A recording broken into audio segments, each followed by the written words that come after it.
Hello retro gamers, welcome to another hardware review. Today we're checking out the Jab Gamepad by Retro Fighters, which is a unique new controller that has both a USB plug and the 7-pin connector that is used on the NES. So yes, you can use it on your computer and maybe even your Retro Pi.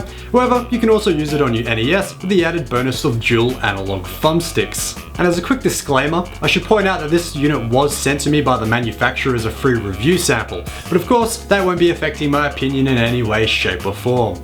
I review things squarely and fairly, baby. Now let's get into it. When you open up the box for the first time, you'll find an instruction booklet, a cute little keychain of Retro Fighters mascot, and of course, the gamepad itself. Having two plugs on the end results in this gamepad having quite a few uses. USB for one can be used on plenty of things. Out of the box there is compatibility with Windows and Mac, although I plugged this into my Retro Pi and had no issues configuring it to work immediately. What sets this apart from other USB gamepads, however, is the other wire protruding from the main cable that lets you use this natively on the NES as well. All the various clones and remakes like the Retron 5 work too, although I don't own any to demonstrate in this video. However, there is one large problem for myself personally that I should probably get out of the way. As of recording of this video, this gamepad does not work with PAL NESs. I'm not sure of the reason for this, and to be fair, I was given prior warning by the manufacturer before starting this review. Having said that though, firmware updates are a possibility according to the instruction manual, so there's hope there will be compatibility eventually. If you're in a PAL region like me though, make sure you check the official website linked below before purchase.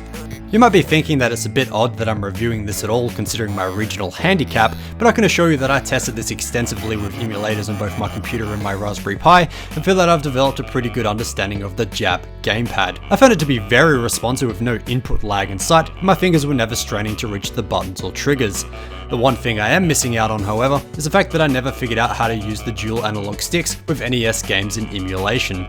Watching other reviews and even reading the instruction manual suggests that some games work with them better than others. Retro Fighter's own manual suggests to try them with space shooters, racing and sports games, however they may not work well with much else. For instance, platformers, since the accuracy of movement could be off. What I was able to try the gamepad with though, resulted in favourable results. The Jab Gamepad is very ergonomic to hold. It sits in the hands very comfortably and is also a good weight.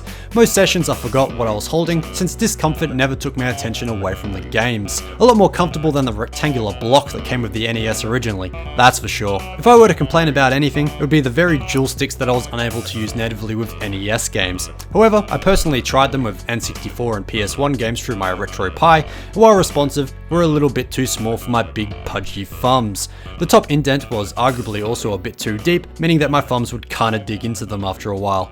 Additionally, I also found the back triggers to be a little bit resistant, squidgy even. Reasonably minor problems though, since overall using the Jab Gamepad is a comfortable experience. The standard NES buttons work exceptionally well, and as before mentioned is a lot more comfortable than the Nintendo original. I should also point out that this controller thankfully makes minimal noise during use. Loud noises have been a definite red flag of poor build quality in my experience with cheap knockoff controllers, so I'm pleased this wasn't the case. When mentioning build quality, I should also point out that the Jab Gamepad feels confidently sturdy apart from possibly the back triggers. At no point did I worry about it failing me or falling apart. It feels as good in my hands as the controllers for the modern consoles. It's also frickin' stylish too. I mean seriously, check out that basic but aesthetically pleasing NES inspired color theme. Look at those nice curves. The Jab Gamepad seriously looks good. Whoever designed it should be giving themselves a well-deserved pat on the back. So, is the Jab Gamepad for you? It does fill an arguably niche section of the market, that's for sure.